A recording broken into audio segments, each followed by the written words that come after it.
All right. So have you ever felt like you're just drowning in information, but not even sure like where to start? Oh, yeah, definitely. Especially when you're looking at that blank page, you Yeah. know? Yeah, it could be so It overwhelming. is. But you got to find that compass, you know? And that's a good research question or a solid hypothesis. Hmm. Okay. I like that. Can you break that down for me? What's the difference? Because it sounds kind of similar. Yeah, they are related, but they do different things. Think of a research question as a wide angle lens. You know, you're exploring a bigger topic, just looking for patterns or areas to zoom in on later. But a hypothesis is like a magnifying glass. You're focusing on a specific relationship, a prediction you want to test. Right. Okay. So if I'm interested in like how sleep affects how well you do in school, my research question would be, what is the relationship between sleep and grades? Yeah, But my hypothesis would be more specific, like uh, students who get 8 hours of sleep get better grades than those who don't. exactly. You got it. But whether you start with a question or a hypothesis, they both need to be clear, uh, testable, and manageable. Okay, let's break that down. What makes a research question or hypothesis testable? Testability means you can get actual data, you know. To answer your question or support or refute your hypothesis, it's about going past like abstract ideas and finding real evidence.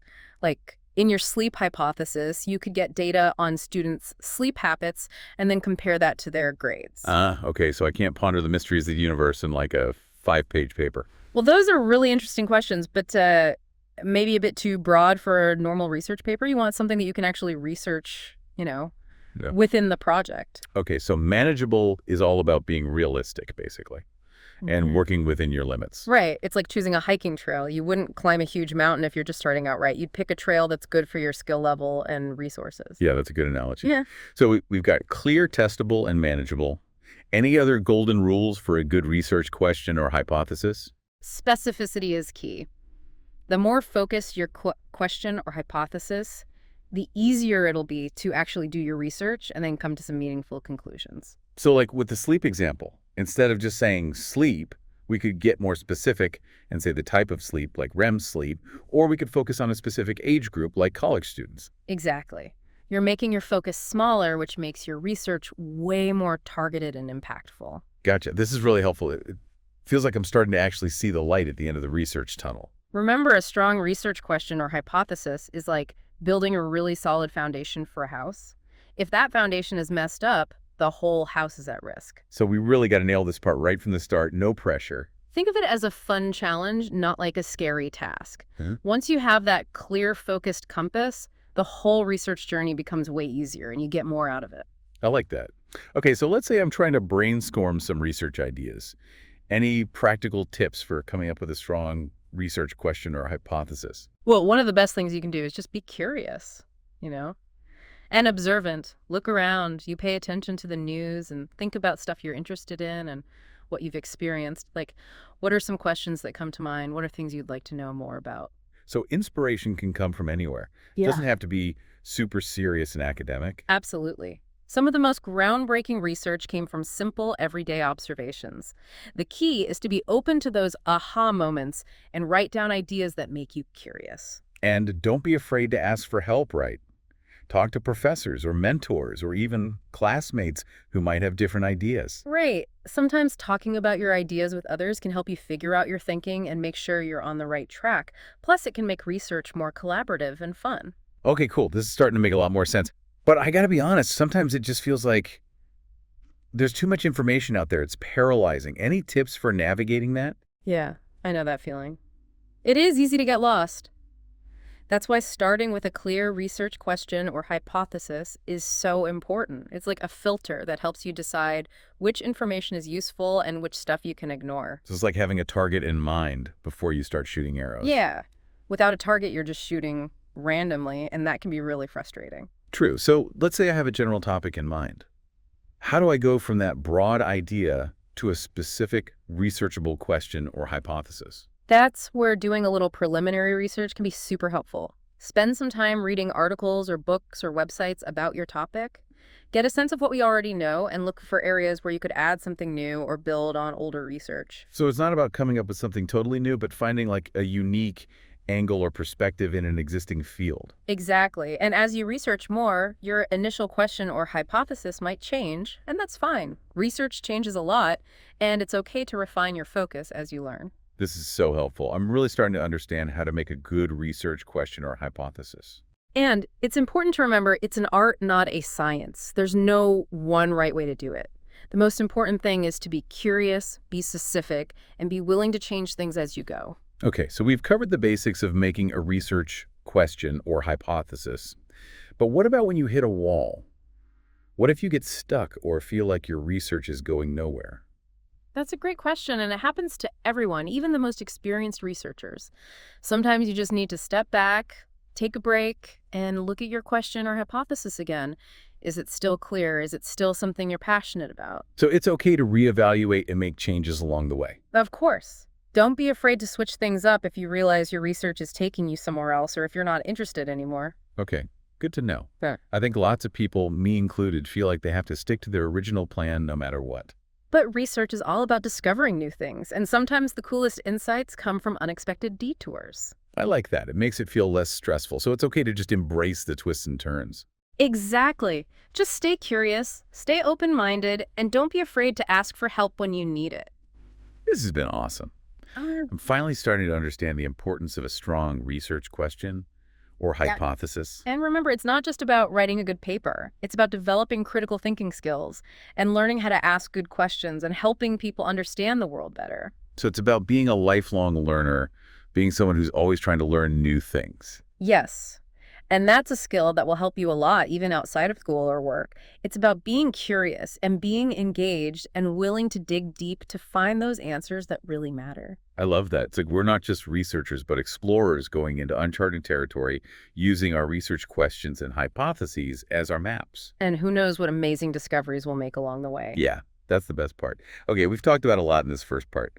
The difference between questions and hypotheses and why being clear, testable, manageable, and specific are so important. Yeah, we also talked about some tips for coming up with a strong research question or hypothesis.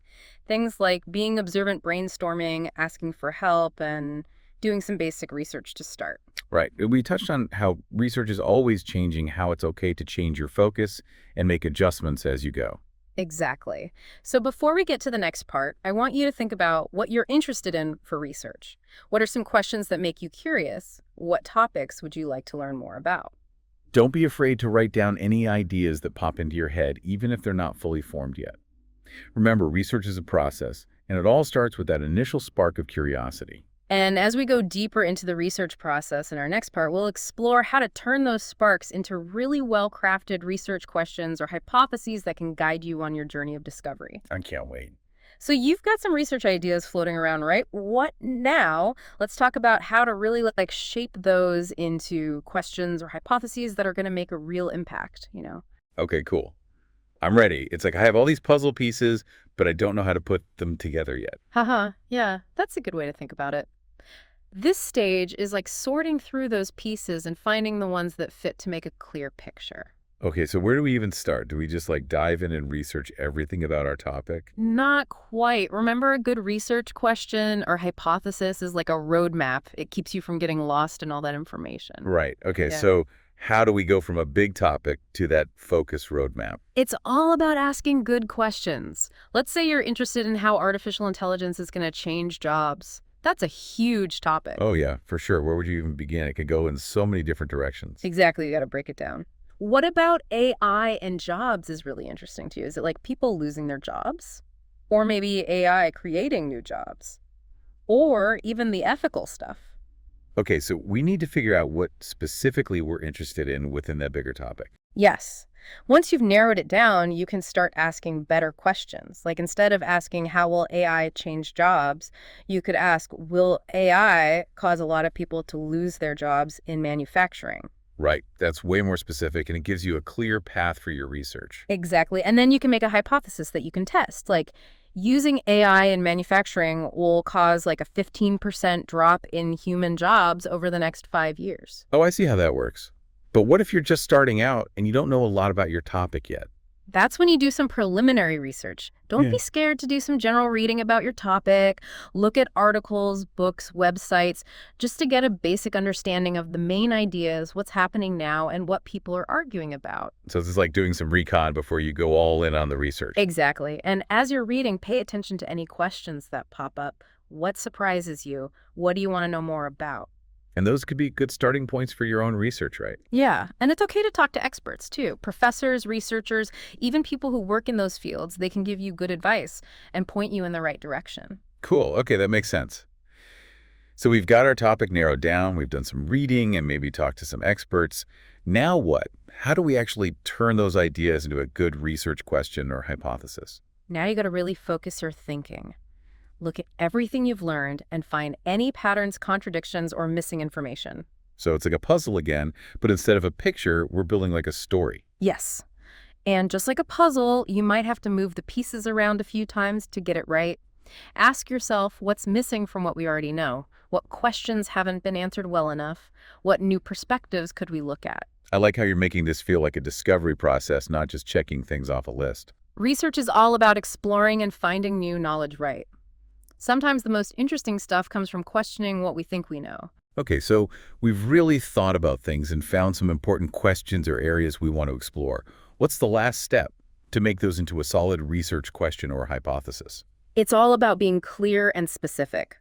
Make sure your question or hypothesis is easy to understand and uses language that's specific, measurable, and clear. So no vague or super broad statements. Nope. Remember, your question or hypothesis is your guide. It keeps you on track during your research. If you don't know where you're going, you'll probably get lost. This is all making so much more sense. I actually feel like I get how to go from a general idea to a really well-defined research question or hypothesis, but sometimes I get stuck in the brainstorming part. Like, what if I have too many ideas and I don't know which one to pick? That happens a lot. One thing you can do is rank your ideas based on what you're most interested in, what resources you have, and how impactful the research could be. So ask yourself, what am I most passionate about? What can I realistically research with the time and information I have? And which one could actually make a difference in the field? Exactly. And it's okay to mix ideas or look at different angles. Sometimes the most creative research comes from connecting unexpected things. That's true. It's like taking those puzzle pieces and rearranging them to see if you can make a new picture. Right. And research always changes, remember. It's okay to start with a general idea and then make it more specific as you learn more. Your question or hypothesis might change along the way, and that's totally normal. That's good to hear. I think a lot of people, myself included, feel like they need to have everything figured out from the beginning. Yeah, but it's important to be flexible with research, be open to new ideas, be willing to change your direction, and most importantly, don't be afraid to try new things. I love that. It makes research feel less scary and more like an adventure. It is an adventure. Mm. Now, before we move on, I want you to think about your own research interests. What questions or hypotheses have you come up with from our conversation? What are some things you want to explore more? Take a second to write down any ideas you have. We'll talk about them in the next part as we learn more about research and figure out how to turn those ideas into a really strong research paper. Remember, a good research question or hypothesis is the foundation of a successful research project. It's what guides you. It shapes how you analyze things, and it's the spark that makes you excited to learn new stuff. All right, so we've talked a lot about making a good research question or hypothesis, Mm. but what happens next? How do we actually use that to write a good research paper? That's when the real fun starts. You've got your compass, now it's time to set sail and start gathering all that information. Okay, so where do we begin? Do we just start reading everything we can find? Not really. Remember, your question or hypothesis is like a filter, right? It helps you figure out what's actually important and what you can skip. Okay, so we need to be picky with what we read. But how do we even know where to look for good sources? Well, there are a few things you can do. First, check out your school's library or online databases. Those usually have a ton of scholarly articles, books, and other reliable sources. Right, but those databases can be kind of overwhelming sometimes. There's so much stuff. Yeah, it can be a lot. It helps to use keywords from your research question or hypothesis to narrow things down. And don't be afraid to ask a librarian for help. They're really good at finding stuff and can point you in the right direction. Oh yeah, that's a good point. I always forget about librarians. They can really save you a lot of time and stress. Now, besides libraries, you can also look at good websites, government publications, or even interview experts in your field. So it's like a mix of old school and new school research methods. Exactly. And as you're gathering information, make sure you're taking good notes and keeping track of where you got everything from. That'll help you later when you need to make your bibliography and cite your sources. Gotcha. So we've got all this information now. How do we start making sense of it and actually write the paper? This is where you really have to analyze and put things together. Start by organizing your notes and grouping similar ideas or findings. Look for patterns, connections, and things that don't quite match up. So it's like a puzzle again, but this time we're creating a story instead of a picture. Yeah, exactly. And just like with a puzzle, you might have to move things around a few times before it all fits. And remember, it's okay to go back to your research question or hypothesis as you're looking at what you found. Sometimes what you learn will take you in a different direction. And that's one of the cool things about research. Exactly. Now, as you start writing, remember to always connect what you've learned back to your original question or hypothesis. So we're not just summarizing what we found, but actually using it to answer our question or test our hypothesis right. Right. And don't forget to back up what you're saying with evidence from your research. That's what makes your paper believable and strong. And that's where those super organized notes and citations come in clutch right. Absolutely. Giving credit to your sources is super important. It shows you've done your homework and that you respect academic honesty. Okay, so we've analyzed our findings, connected them back to our question or hypothesis, and backed up our claims with evidence. Any final tips for writing a really good research paper? Having a good structure is key. When your paper is organized and flows well, it's easier to read and understand. Think of it like a story with a beginning, middle, and end. So you start with an intro that sets the scene and introduces your question or hypothesis. Then you get into the details of what you found in the main part of the paper, using evidence to back up what you're saying. And then you wrap it all up with a conclusion that summarizes the main points and maybe adds some final thoughts. Exactly. And don't forget about your title and abstract. Those are usually the first things people see, so make sure they accurately reflect what your paper is about and why it's important. So we want to hook the reader right away and give them a clear idea of what to expect. Yeah. And one last thing, always proofread carefully before you turn in your paper. Typos and grammar mistakes can make your work look sloppy and less credible. True, a polished and well-presented paper shows you're proud of your work and that you value the reader's time. Exactly. So as you dive into your research, remember that crafting a strong research question or hypothesis is just the beginning. It's the foundation for writing a really great research paper. It's the compass that guides you, the lens you use to look at your findings, and the spark that keeps you curious and excited to learn. So embrace the challenge, stay curious, don't give up, and most importantly, have fun.